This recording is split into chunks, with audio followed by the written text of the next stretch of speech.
நம்மளுடைய அலங்காரங்கள் எதுவுமே வெளியில் தெரியக்கூடாது. அப்படி ஆடை உடுத்துவதற்கு பெயர் தான் ஹிஜாப்.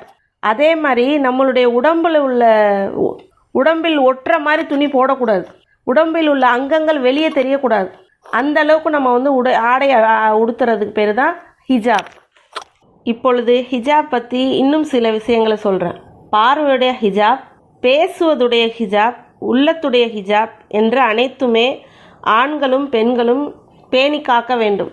அது என்ன? பார்வையுடைய ஹிஜாப், பார்வையை தாழ்த்தி கொள்ள வேண்டும். ஆண்களாக இருந்தாலும் பெண்களாக இருந்தாலும் பார்வையை தாழ்த்தி கொள்ள வேண்டும். பேசுவதுடைய ஹிஜாப்னா எப்படி? ரொம்ப ஆண்களிடம் குழஞ்சு ரொம்ப நளினமாக கொஞ்சி பேசுகிறது, அந்த மாதிரிலாம் இருக்கக்கூடாது. பெண்கள் எப்போதுமே போல்டாக ஸ்ட்ராங்காக பேசணும். அதே போல் உள்ளத்துடைய ஹிஜாப், இப்போ உள்ளத்தில் அவங்கள பற்றி நம்ம அதை இதையும் நினச்சிக்கிட்டு